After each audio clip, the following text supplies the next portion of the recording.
She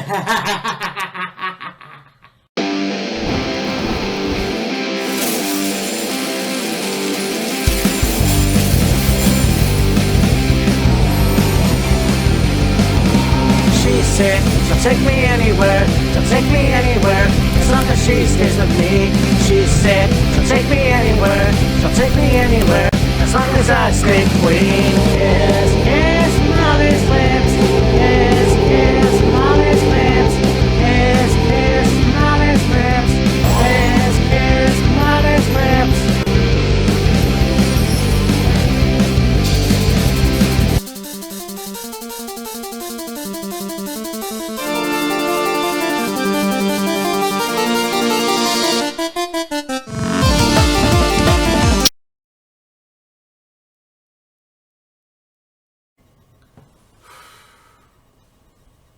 Well, that was an interesting throwback.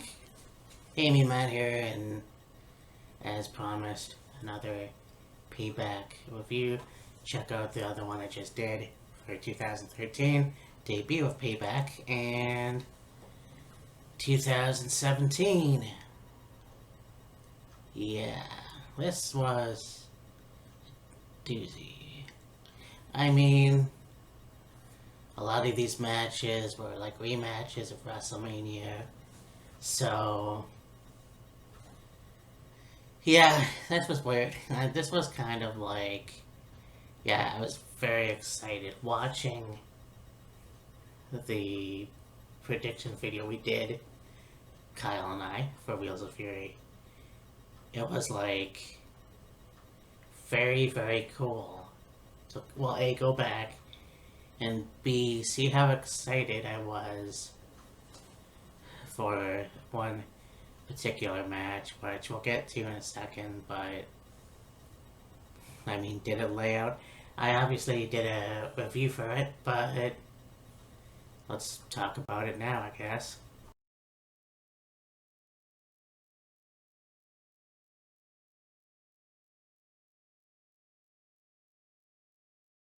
Now we have the pre-show match. Enzo, Cass, who took on the Good Brothers, Luke Gallows, Carl Machine Gun Anderson. And yeah, this was time where they came back. Well, I mean, Luke Gallows came back to WWE. This was Carl Anderson's first run, I believe. Yeah, you know, they came in. They obviously were in Japan for a very long time, and I definitely remember watching a lot of their stuff. So, them being in WWE, I thought was going to be great, but, you know, Vince is going to do Vince things, and that's what happens. I mean, they're back now with AJ Styles and Mia Yim, so I think that it's better than what it was in 2017. But this match was fine. Enzo and Big Cass got the win. Yep. And you can't teach that.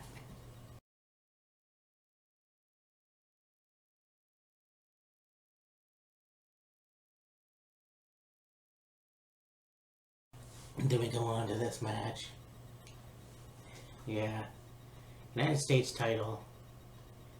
And we have a good match. I mean, look, the match at WrestleMania was good.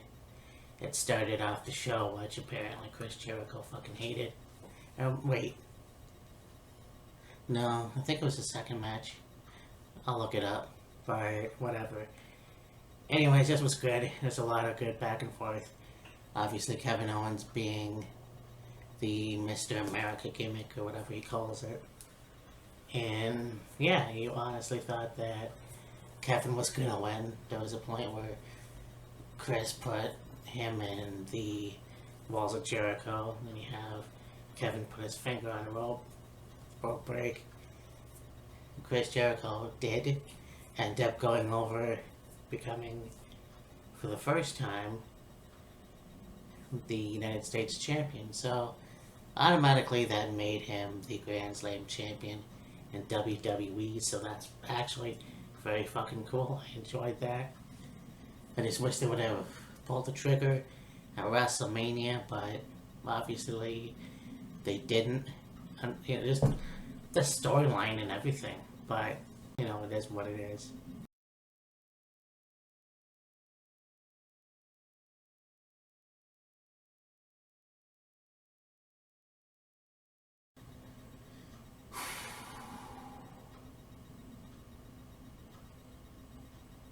So you have the Cruiserweight title, Austin Aries versus Neville, or now known as Pac, obviously.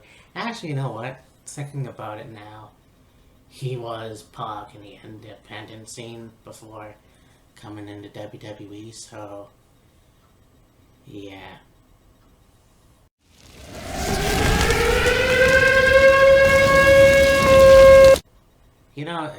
I give Austin Aries credit for at least trying to attempt to make himself a WWE wrestler, superstar, whatever. I really do. It's just, this feud was the shits. The match at WrestleMania was bad. There were some other matches thrown in there. I just don't get it. I really fucking do. And then, to add that insult to injury, Neville won by disqualification. Well, he's a heel, so he inadvertently threw the ref in front of Aries, and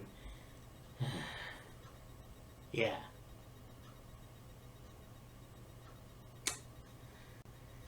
Well, I guess all I could say is Pac has a much better career in AEW.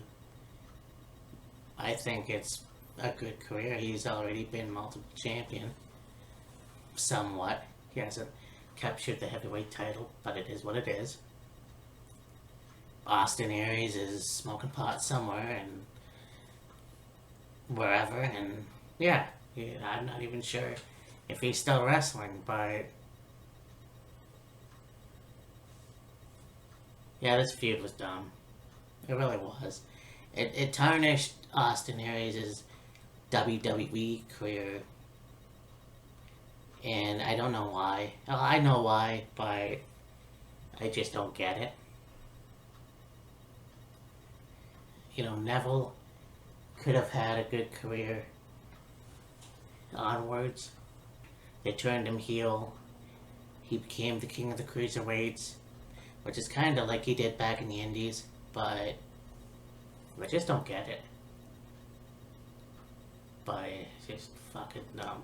It really is, And then you take the cruiserweight title, and yeah, you made it your own. But then this is the time where, as I call it, they made it like Nickelodeon. You had the Raw Tag Team titles in red, you had the SmackDown Tag Team titles in blue, you got the Cruiserweight Championship in purple, and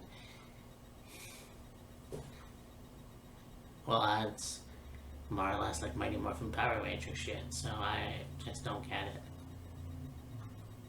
it. Anyways, yeah.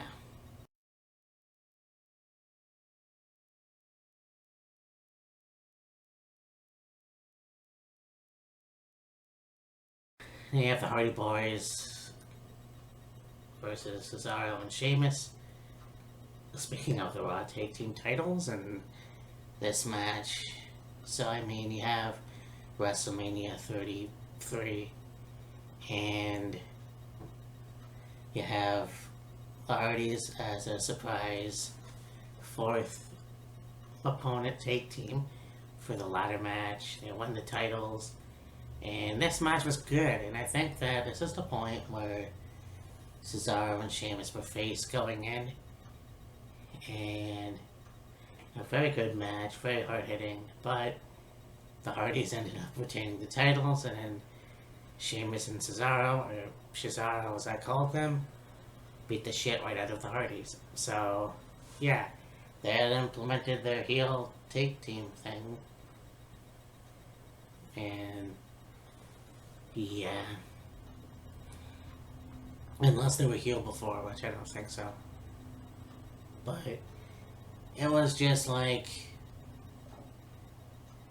I don't get it. I think they were healed before, then they were faced, and they went back to heel. But it's been so goddamn long, so.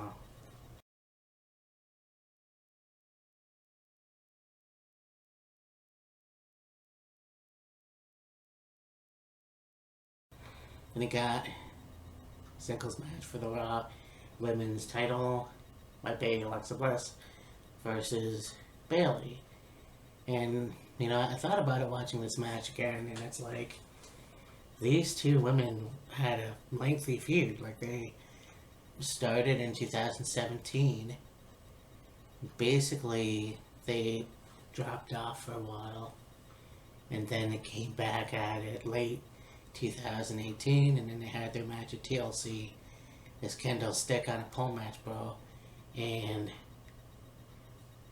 there was a good feud. This match was really good too. And give credit to Alexa Bliss. I mean, a lot of people shit on her because she's 5 feet, but you know what? She can work her ass off, and she has proven that. And I mentioned this to Kyle a while ago. She's kind of like a female version of Rey Mysterio in a way. Well, obviously she wasn't gonna do exactly what he did, but obviously just the athleticism, and she was a gymnast before she got into wrestling. So, and of course Bayley, the hugger, and the '80s ponytail, and the inflatable tube men, and it's like it was a pretty good time. But yeah, Alexa Bliss ended up going over. Actually, Bayley was the champion going in, and Alexa beat her for it. So there it is.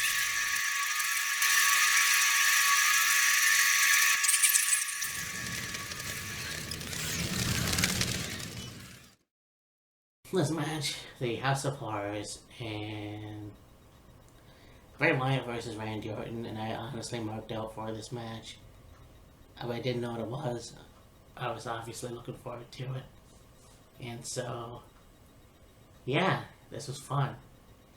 It wasn't as stupid as I remember. And yeah, it was stupid, but it could be worse. Yeah, they wrestled in this haunted house, and there was, dolls and all this other shit. You have Bray, who tipped over a fridge onto Randy, leaving, going into the limo that Randy arrived in. So you have to wait and see what happens. In the meantime, you have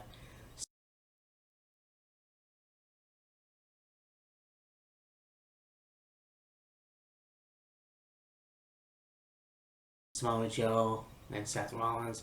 Now, these two guys go all the way back to Ring of Honor. Obviously, Kobe was Tyler Black. This match was good too, and you don't realize how long that Samoa Joe was in WWE. Just as much as Impact. I mean, AJ Styles was longer in WWE than Samoa Joe. But when you think about it, including his NXT run, like, this was pretty cool. And this match was good as well. I mean, there was a lot of suicidas. You have Samoa Joe try to do the Coquelita Clutch. Last attempt had Seth somehow go onto the mat, do a surprise roll up, and getting the win. Again, another wrestler that I wish got the WWE title, and that whole thing with Brock could have been lengthy, but for some reason, it wasn't.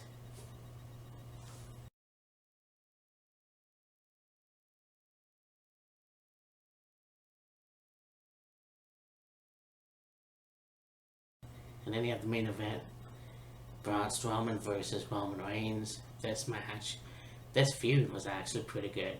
And this match was good too. It's very hard hitting. It's like big men slapping meat, whatever. And yeah, basically Braun Strowman ended up going over in this one. And then taking the steel stairs, hitting Roman in the chest, Roman laying on a mat, and Braun just throwing it on the chest, which made Roman Reigns turned into Gene Simmons, spitting blood all the way out in the back. And yeah, that was gross then, and it's kind of gross now. So, yeah. The show was actually in April, so yeah, obviously after. But yeah, this was a lot of fun to look back, and not as bad as I'm pretty sure I said it was. I can't remember, but you'll have to go back and watch that review. And yeah, we'll see what happens with the next Payback review that I do. Can't help it. But anyways, talk to you later. Bye. Anymore. So you know that them cutting WCW was a long time coming. Not